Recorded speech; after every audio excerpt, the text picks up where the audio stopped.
Järgmisena räägime funktsioonist if, mis on loogikafunktsioon ja mille põhiline idee on selles, et ta võimaldab öelda teil mingisuguse tingimuse ja määrata siis ära vastavalt käitumisjuhised, kui tingimus on täidetud positiivselt ja teisel juhul, kui tingimus ei ole täidetud.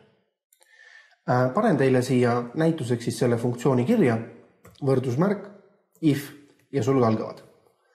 Alati on siis funktsiooni ülesehitus just selline, võrdusmärk, funktsiooni nimi ja sulud, mis järel peaks ka ilmuma selline kollane õpetussildikene, etikett, kus siis teile täpsustatakse, mida teilt saada tahetakse. Ja erinevad argumendid on reeglina siis eraldatud semikooloniga. Nüüd esimese asjana if tahabki teada tingimust. Milline tingimus peab olema täidetud, et öelda jah, teeme nii ja kui see tingimus ei ole täidetud, siis jälle käituda kuidagi teisiti.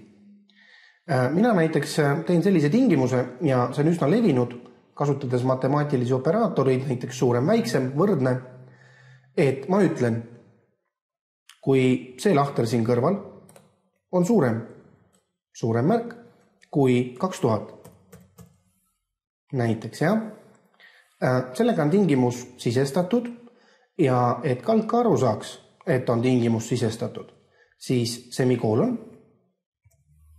Ja nüüd tuleks siis öelda, mis see väärtus peaks olema, mida te soovite, et if teeks, juhul kui P10 ongi suurem kui 2000. Te võite anda mõne ülesande funktsiooni kujul. Te võite klõpsata mõne lahtri peale, mis tuuakse vastuseks. Aga te võite ka anda vastusena teksti, mille ainuke tingimus on see, et see tuleb kirjutada jutumärkide vahele. Näiteks kirjutan jutumärkide vahele sõna jah. Ja jällegi semikoolon, et alustada viimast argumenti, muidu väärtus, ehk siis juhul, kui P10 lahter ei ole suurem kui 2000, siis ma tahan, et ta kirjutaks ei. Ja panen ka selle jutumärkide vahele, sest muidu ei saa kalk aru, et tegemist on just tekstilise väärtusega. Sulud kinni, enter ja palun.